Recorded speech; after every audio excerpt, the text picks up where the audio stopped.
আসসালামু আলাইকুম। কেমন আছেন সবাই? আশা করি সবাই অনেক ভালো আছেন। তো আপনাদের অসংখ্য ধন্যবাদ। তো সবাই জানতে চাচ্ছেন যে আমার বাবার কি খবর, কেমন আছে এখন। অনেকে ভাইয়ার ভিডিও থেকে দেখে এখানে আমাকে কমেন্ট করতেছেন যে আপু আসলে আপনার বাবার কি হয়েছে। তো কয়েকদিন যাবত 7-8 দিন যাবত আমার আব্বু বুকের ব্যথা করে। আমরা অতটা করি না, আমরা ভাবছিলাম যে হয়তো বা গ্যাসের ব্যথা। তো গত রাত্রে খুবই অসুস্থ হয়ে যায়। পরে রাত 3টা-4টার দিকে পরে ডাক্তার ডেকে নিয়ে এসে সামাজিকভাবে যেটা ট্রিটমেন্ট সেটা আমরা করার পর মোটামুটি একটু সুস্থ হয়। পরে দেখলাম যে পরের দিন সকাল থেকে আবারও অসুস্থ হয়ে যায়। যত সময় বাড়তেছে, যত সময় যাচ্ছে তত আরও বেশি অসুস্থ হচ্ছে। পরে আমার চেহারা দেখে হয়তো বা বুঝতে পারতেছেন যে কতটা টেনশন নিয়ে কত দ্রুত বাড়ির থেকে বের হয়েছি। তো 3টা বাজে, সে 3টার সময় আব্বুকে নিয়ে আমি বের হয়ে যাই। কাউকে সাথে নেই না, আমার মেয়েটাকে শুধু সাথে নেই, যেহেতু ছোট বাচ্চা, আমাকে ছাড়াও এক মুহূর্ত থাকে না। তো আব্বুকে নিয়ে যাচ্ছি, আমি একাই নিয়ে যাচ্ছি। ডাক্তারের সাথে সব ধরনের কথাবার্তা হয়, সিরিয়াল সব কিছুই কথাবার্তা বলে আমি 3টার সময় বাড়ি থেকে বের হয়ে পড়ি। তো আব্বুর জন্য সবাই দোয়া করবেন যাতে খুব দ্রুত আমার বাবা সুস্থ হয়ে যায়, কারণ এই মুহূর্তে আমার পাশে আমার বাবা মা ছাড়া কেউ নাই, সেটা আপনারা হয়তো বা সবাই জানেন। আর বড় কথা হলো যে আপনাদের কি বলে ধন্যবাদ জানাবো সেটাও আমার জানা নাই। আর আমি যে এখন ভয়েসটা দিচ্ছি তখনও আমার কেমন জানি লাগতেছিল যে কালকের বিষয়টা ভাবতে ভাবতে যে এত খারাপ অবস্থায় আমাকে পড়তে হবে, আমি এটা কখনো ভাবতে পারিনি, তাও আবার হঠাৎ করে। তো যাই হোক, সব কিছুই আল্লাহর ইচ্ছা, আল্লাহ যা করে ভালোর জন্যই করে। তবে আরেকটা জিনিস আমার খুব ভালো লাগছে যে আপনারা আমার পাশে আছেন, বা যেটাই হোক সাহস দিছেন যে আপু কোনো সমস্যা হবে না, আমরা আপনার পাশে আছি। যারা ফোন দিয়ে যারা জানতে পারছে যে আমার বাবা অসুস্থ, তারা অনেক আমাকে বুঝাইছে যে আপু আপনি কখনোই ভেঙে পড়বেন না, কারণ আপনার ভেঙে পড়া সবাই হয়তোবা আরও ঘাবড়ে যাবে। তো তাদেরকে অসংখ্য ধন্যবাদ যে আমাকে এত সাপোর্ট করার জন্য।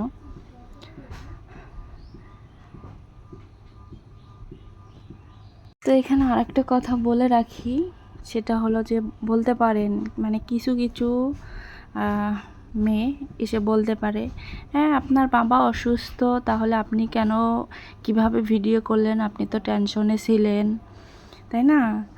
তো আমার যেমন ভালোটা জানার আপনাদের সবার সাথে আমি শেয়ার করি, তেমন খারাপটাও হলো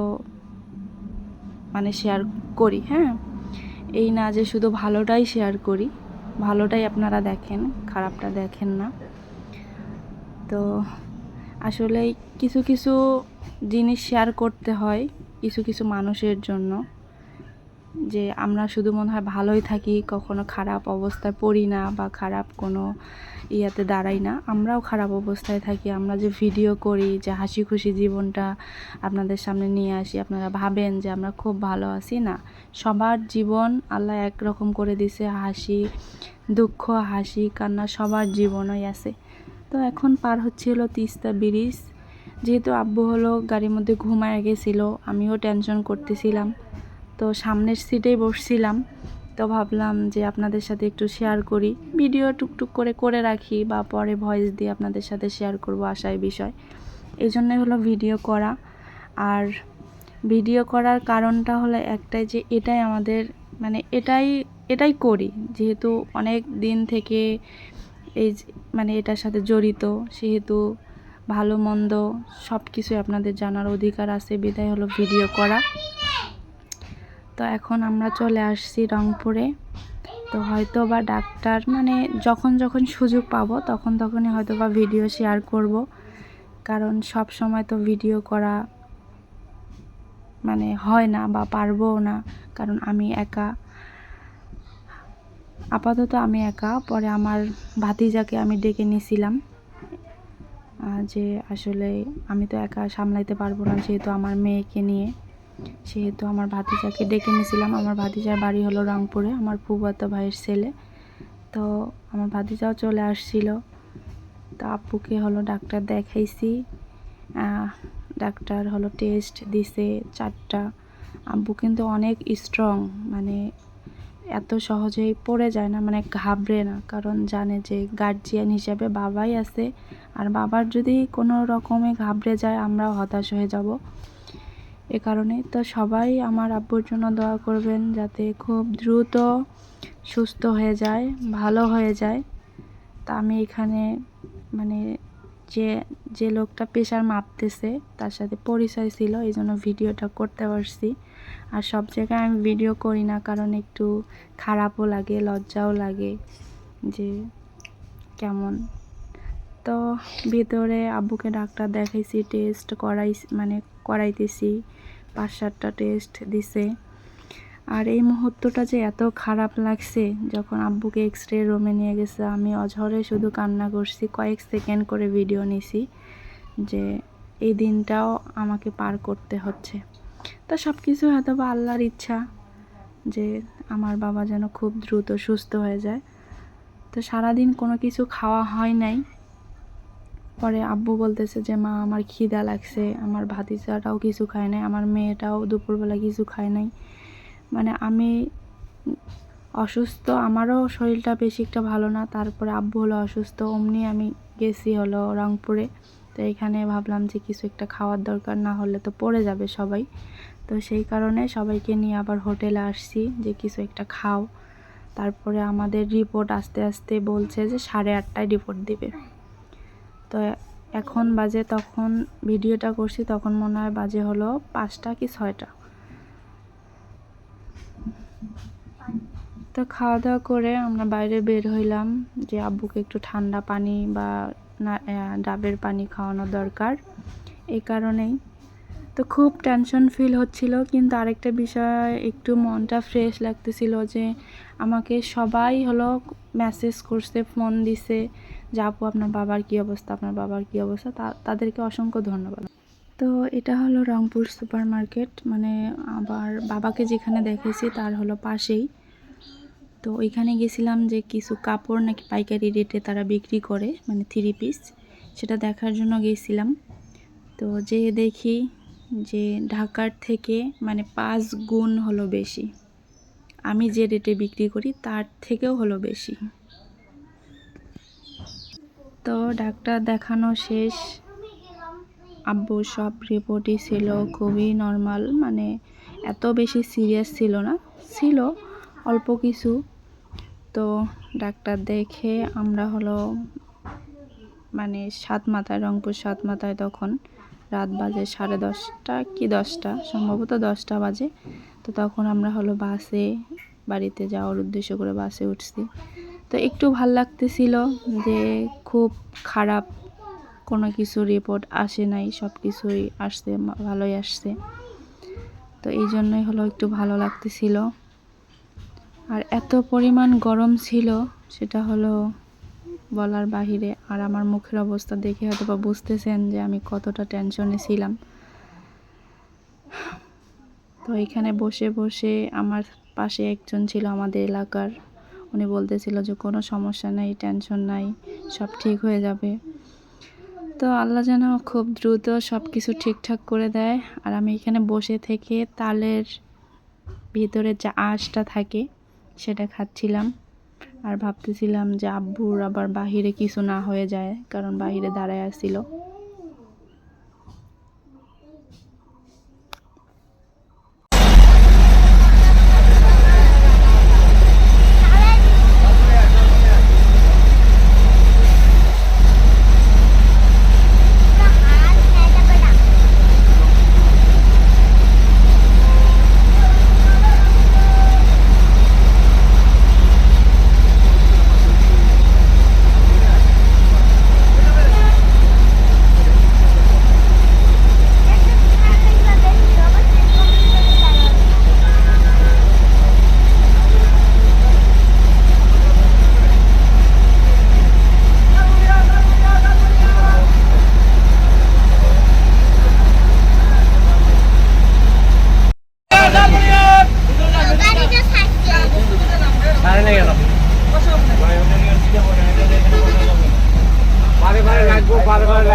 এত পরিমাণ গরম। আপনারা সিটে বসেন, তাহলে আর অত নিচে এখন নিচে লাগছে আলাদা অবস্থা হবে। এই রাস্তাটা ক্লিয়ার।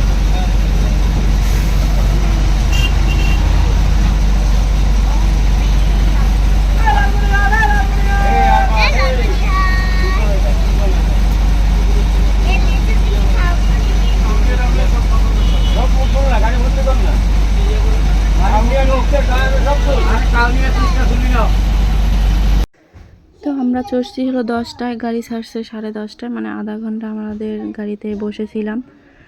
তো আল্লাহ সব কিছুই ভালোই ভালোই সব কিছু করছে, আল্লাহর কাছে লাখো কোটি শুকরিয়া। তো এখন আমরা যাচ্ছি বাড়িতে, জানি না কতক্ষণ লাগবে, সর্বোচ্চ লাগতে পারে 1-1.5 ঘন্টা। তার মানে আমাদের বাড়িতে যাইতে লাগবে, মানে রাত বাজবে 12টা থেকে 1টা। তো একটু টেনশন ফ্রি লাগতেছিল যে আমার বাবা এখন একটু সুস্থ, কারণ ডাক্তার তাৎক্ষণিকভাবে কিছু ট্রিটমেন্ট দেয় যে সাথে ব্যথাগুলো কমে যায়। তো এই হলো আমার, মানে বাবাকে নিয়ে দৌড়াদৌড়ি ছিল, আর আব্বুর এই হলো অবস্থান ছিল যে আপনারা সবাই জানতে চাইছেন যে আপনার বাবার কি সমস্যা। তো হয়তো বা জানতে পারছেন যে বাবার ছিল পুরো একটু হার্টের সমস্যা আর শ্বাসের সমস্যা। সেটা হলো কিছু নেশা করছিল, মানে নেশা বলতে জর্দা, পান, বিড়ি, সিগারেট এগুলো খাইছিল, এখান থেকেই হলো রোগটা সৃষ্টি হয়েছে। মূল কথা হলো এটা। তো ডাক্তার বলছে নিয়ম করে চললে খুব দ্রুত ইনশাল্লাহ সুস্থ হয়ে যাবে, যেহেতু এটা বড় ধরনের কোনো কিছুতেই এখনও পর্যন্ত যায়নি। আর এখানে প্রায় 1 সপ্তাহ থেকে আমি মোটামুটি একটু হালকা পাতলা, মানে ঠান্ডা মেয়ে, একটু হালকা পাতলা স্কুলে দৌড়াদৌড়ি, মানে সব মিলে ব্যস্ত ছিলাম। তো সব কিছু মিলেই কোনো কিছুই ধুইতে পারি নাই। আজকে সব কিছু ধুয়ে নেড়ে দিছি, এত পরিমাণ রোদ উঠছে সেটা হলো বলার বাহিরে। আর গরমে, আর আমার তো এমনিতেই অ্যাজমা, গরমে অনেক ক্ষতি হয়, বিশেষ করে গরমটা আমার সহ্যই হয় না। আর এই কয়েকদিন থেকে এত পরিমাণ রোদ, সেটা হলো বলার বাহিরে। তো যে যেখান থেকে আমার এই ভিডিওটা দেখলেন সবাইকে অসংখ্য ধন্যবাদ। আর ইতিমধ্যে আমার চ্যানেলে যারা নতুন তারা সাবস্ক্রাইব করে দিয়ে চ্যানেলটা পাশে থাকবেন। সুন্দর সুন্দর কমেন্ট করার জন্য আবারও জানাচ্ছি ধন্যবাদ। তো আজকে এ পর্যন্তই, আল্লাহ হাফেজ।